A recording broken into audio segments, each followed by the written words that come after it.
नमस्कार. आज आपण पाहणार आहोत स्मार्ट गृहिणींसाठी स्मार्ट 21 किचन टिप्स. 1.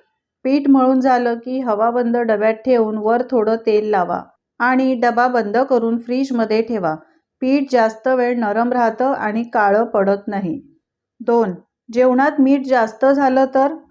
हा प्रश्न गृहिणींना नेहमीच पडतो. तर अशा वेळी रस्सा भाजी असेल तर त्यात थोडा उकडलेला बटाटा घालावा किंवा कणकेचा छोटा गोळा घालावा. यामुळे जास्त झालेलं मीठ शोषलं जाईल. थोड्या वेळाने कणकेचा गोळा किंवा बटाटा आठवणीने काढा. जर सुकी भाजी असेल तर मीठ जास्त पडलं तर त्यात तुम्ही थोडंसं भाजलेलं बेसन किंवा दाण्याचं कूट घालू शकता. 3. जर शेवया, पास्ता किंवा नूडल्स शिजवताना चिकटल्यास त्यात काही थेंब तेल घालावं. गरम पाण्यातून काढल्यावर लगेच थंड पाण्याने धुवून घ्या. मग बघा, अगदी बाहेरच्यासारखे नूडल घरी तयार होतील. 4. जर घरात विरजण नसेल आणि दही लावायचं असल्यास सर्वात आधी दूध गरम करून घ्या आणि त्यात लिंबाचा रस घालून पातेलं 10 ते 12 तास झाकून ठेवा. मस्त साईचं दही लागेल. 5. जर जेवणामध्ये लसूण घालूनही त्याचा वास लागत नाही, अशा वेळी लसूण कापून घालण्याऐवजी कुटून किंवा किसून घाला. असे केल्यास लसणाचा वास चांगला लागतो. 6. चहा बनवून झाल्यावर त्याचा चोथा फेकून देतात, पण असं न करता उरलेला चोथा घरातल्या वस्तू पुसण्यासाठी वापरू शकता किंवा झाडाच्या कुंडीत खत म्हणूनही वापरू शकता. चहाच्या चोथ्याने तुम्ही काचेच्या, लाकडाच्या वस्तू स्वच्छ करू शकता. 7. भात मोकळा होत नाही. शिजल्यावर भात एकदम चिकट होतो. मोकळा भात हवा असल्यास तो झाकणाशिवाय भांड्यात शिजवा. भात शिजवताना त्यात लिंबू पिळा किंवा त्यात तूप घाला.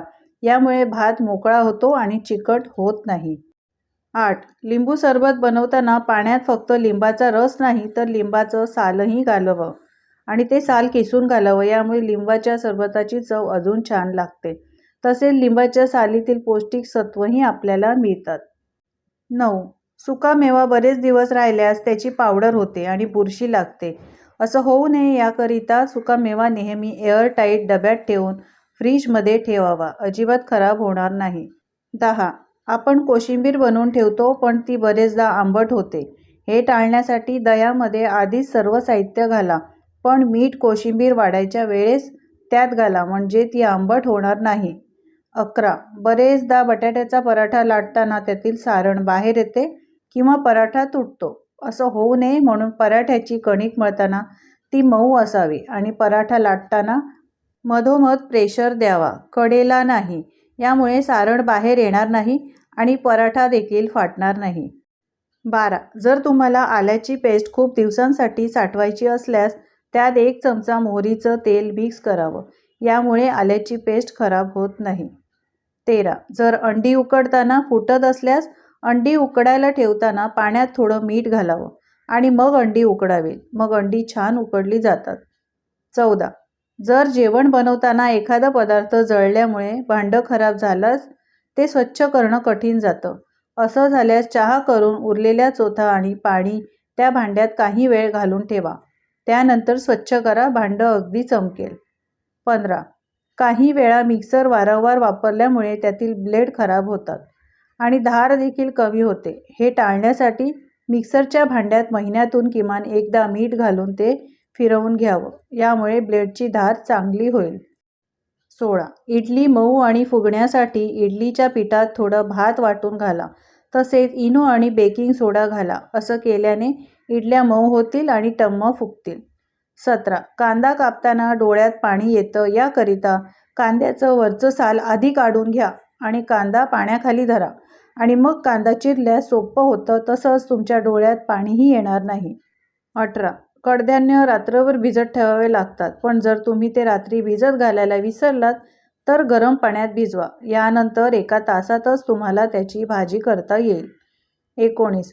भेंडीची भाजी बनवताना त्याचा चिकटपणा जावा यासाठी भाजी शिजवताना लगेच मीठ घालू नये. भाजी शिजेल तेव्हा मीठ घाला किंवा तुम्ही लिंबाचा रसही घालू शकता. असं केल्याने भेंडी चिकट होणार नाही आणि चविष्टही लागेल. शिवाय तुम्ही तांदळाचं पीठ किंवा बेसन लावून देखील भेंडीची कुरकुरीत भाजी बनवू शकता. 20.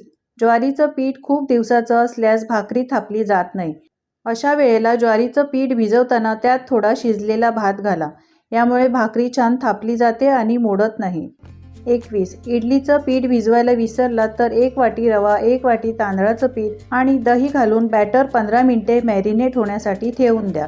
15 मिनिटांनंतर त्यात इनो घालून तुम्ही इन्स्टंट इडली झटपट बनवू शकता. तर गृहिणींनो, कशा वाटल्या या किचन टिप्स? आवडल्या असतील तर लाईक करा आणि अशाच नवीन टिप्स पाहण्यासाठी चॅनलला सबस्क्राईब करा. धन्यवाद.